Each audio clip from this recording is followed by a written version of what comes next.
때부터 한쪽 눈이 보이지 않는 김진영 씨. 10살 돼선 남은 시력마저 잃었습니다. 차별이 된 상처는 존재를 변호하는 변호사가 되겠다는 오랜 꿈의 밑바탕이 됐습니다. 장애뿐만 아니라 경제적 여건이라든지 그런 것들에 관계없이 그러니까 그 사람 자체를 존중하고 싶었던 마음이 있었던 거고, 다르게 말하면 저도 그렇게 존중을 받고 싶었던 거고.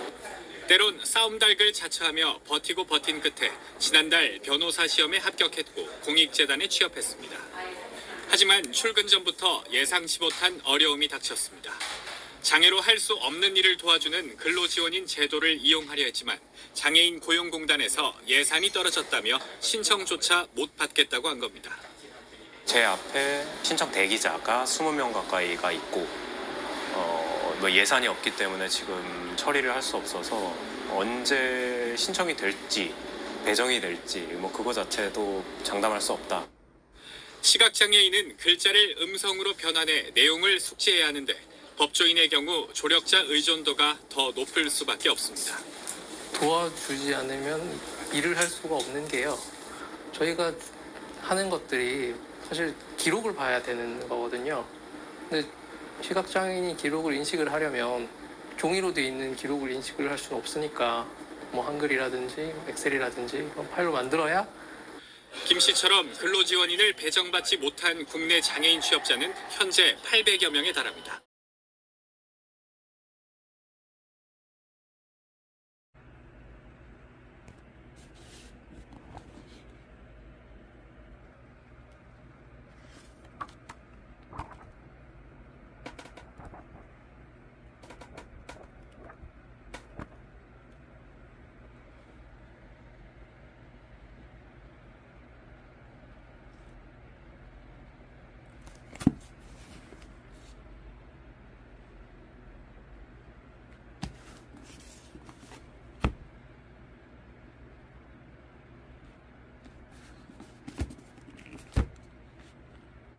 안녕하십니까, 라온입니다. 오랜만에 찾아뵙는 것 같습니다. 오늘 소개해드릴 책은 눈먼 자들의 도시입니다. 눈먼 자들의 도시는 영화로도 제작되었을 정도로 발표 당시 대중의 큰 관심을 불러일으켰습니다. 작가 주제 사라마고는 포르투갈 태생이며 1998년도에 노벨 문학상을 수상하였습니다. 또 그의 글은 문장 부호를 생략하며 직간접 화법조차 구분하지 않기 때문에 독자들은 그의 작품을 대할 때는 긴장감과 상당한 집중력을 요한다고 합니다. 우리가 다루는 본서는 인간의 윤리관이 파괴된 사회를 바르게 보지 못하는 개인의 무지를 주제로 하고 있습니다. 먼저 줄거리부터 정리해드리겠습니다. 신호가 바뀌었는데도 출발하지 않는 차 한 대. 운전자는 눈이 보이지 않는다는 말만 되풀이할 뿐입니다. 그러던 중 한 남자가 그를 대신해 집까지 데려다주고 그 차를 훔칩니다. 첫 번째 눈먼 남자는 아내와 안과를 찾고 의사는 병의 원인을 찾지 못합니다. 그날 이후 의사와 그날 병원에서 대기하던 환자들이 순차적으로 실명이 시작됩니다. 일반적 실명과 다른 것은 검게 보이는 것이 아니라 하얗게 보이지 않는다는 것이었죠. 전 이 부분에서 작가의 일반적 우리 실명에 대한 고정관념을 뒤엎고 앞으로 펼쳐질 사건의 중대성에 대한 강한 암시라는 생각이 들었습니다. 일반적 실명과 정반대의 실명, 기존 역사의 진리와 전통, 인습을 부정하며 새로운 저항과 문화를 만들어가는 현대사회 속의 아직 완성되지 않은 새로운 문화와 가치관에 접근해가는 과도기의 현재 우리의 갈등하는 모습이라고 생각이 들었습니다. 마치 심한 폭우 후 강물의 흙탕물이 시간이 지나며 부윤물이 내려앉으며 본래의 물의 색을 찾아가는 시간의 기다림이라고 할까요? 그 정도의 표현이 적당한 것 같다는 생각이 듭니다. 실명은 순식간에 퍼져나가 정부는 실명한 이들을 폐쇄된 정신병동에 수용하기에 이릅니다. 스토리를 이끄는 의사의 부인은 눈이 보이지만 보이지 않는 척 남편을 돌보기 위하여 같이 정신병원에 수용되죠. 비극은 이때부터 시작됩니다. 처음 11명이었던 격리는 260명에까지 달하며 좌우 각각 3병동에 순차적으로 나누어 환자들이 수용됩니다.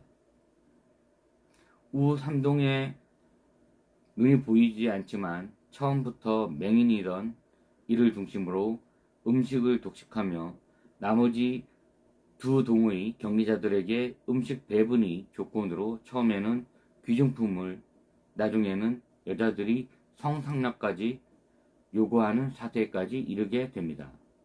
책에서 의사와 부인 일행과 같이 수용된 7명의 일행 중 의사의 아내까지 여자들이 불려가서 강간당하는 리얼한 표현을 읽으면서도 끔찍하다는 생각이 들었습니다. 그 대가로 남성이면서도 여자들이 가져온 식량으로 연명하는 남성들의 인간적 수치와 모멸감은 어땠을지 상상도 할 수 없을 정도였습니다. 강간당하는 와중에 가위로 맹인들의 리더를 의사의 아내가 죽이며 그녀는 자신과 일행의 안위를 위하여 어쩔 수 없이 살인이라는 인간의 최악의 본성을 보여주며 스토리 반전을 꾀합니다. 그러던 중 한 여성의 방화로 인하여 병원은 전소되고 밖으로 나오면 무조건 사살한다는 정부의 위협이 있었으나 불에 타죽나 총살을 당하나 마찬가지라는 생각으로 병원 밖으로 이들은 나오지만 아무런 변화가 없습니다. 안과 의사, 그의 아내, 첫 눈먼 남자, 사팔뜨기 소년, 안대 쓴 남자, 까만 선글라스를 쓴 여성 등 처음 수용될 때 일행은 의사 아내의 인도로 안전한 곳을 찾아 헤매기 시작합니다. 하지만 밖의 현실은 모두 보이지 않아 식량을 찾는 이들과 똥과 오줌을 아무데나 봤으며 이미 죽은 시체들 등 말 그대로 생지옥으로 묘사되어 있습니다. 이곳저곳을 떠돌다가 성당에 도착하였는데 성상과 그림들의 안대가 드리워져 있었죠. 이런 지옥에서 구원의 대상으로 여겨진 신의 장소인 성당에 안대를 하였다는 장면은 이제 더 이상 이 세상의 희망이나 구원은 절대 존재하지 않는다는 묵시론적 의미로 저에게 다가왔습니다. 마치 그 의미는 예를 들자면 인류의 최후의 멸망전은 핵 전쟁이 아닐까라는 생각과 동일하게 여겨졌습니다. 하지만 반전이 있었으니 그날 저녁 첫 번째로 시력을 잃은 남자를 시작으로 사람들의 시력이 돌아오고 유일하게 보이던 의사의 아내는 이제 내가 실명할 차례인가 라고 되뇌어 묻습니다. 극적 반전으로 스토리는 끝나지만 그 여운도 상당히 머릿속에 깊이 각인되었습니다. 이미 3년이라는 시간 동안 코로나라는 팬데믹을 겪은 후의 그 의미는 더 크게 와 닿았습니다. 올 가을에도 코로나가 재유행한다는 이야기가 돌고 있습니다. 현재까지 정부나 의료기관에서 예측한 잘못 오버되거나 판단된 것은 없다라고 저는 알고 있습니다. 재유행이 온다고 했을 때 그것은 시간의 앞당겨짐이나 느려짐이었지 그 사실 자체가 없었던 적은 한 번도 없었던 걸로 저는 기억합니다. 그래서 걱정부터 앞서는 것이 사실이고요. 작가가 이 소설을 통하여 우리에게 전하는 메시지는 인간 본성에 대한 자각과 반성과 성찰이라는 생각이 듭니다. 현실에서 태어나면서 아니면 후천적으로 시각뿐 아니라 다른 장애를 가진 이들은 우리는 흔히 볼 수 있죠. 하지만 소설에서는 안 보이는 것이 아니라 평상시 당연하다고 여기는 보이는 것의 소중함의 상실에 대하여 다시금 깨닫게 해주고 있는 것 같습니다. 그리고 시력이 없는 사회에서 인간이라는 종이 지금까지 문명이라 칭하며 만들어 놓은 윤리와 가치관, 정의 등 동물과 구별되는 합리적 이성과 도덕이 사라지고 야만의 세계로 돌아가 생존을 위하여 양육 강식의 방식대로 인간이며 동물과 같은 이성보다 생존에 대한 본능의 바닥을 여러 인간 군형들을 통하여 리얼하고 공포스럽게 묘사하고 있습니다. 현대사회에서 자본의 소유는 개인의 존재 가치이며 그 사회적 계층과 그의 문화적, 사회적 수준과 지위를 나타내죠. 말 그대로 존재의 의미입니다. 그 사람의 값어치라는 얘기죠. 그래서 자본주의 사회에서 돈에 목숨을 걸며 조금이라도 더 많이, 빨리 벌려고 죽기 살기로 노력하는 것이 현실이죠.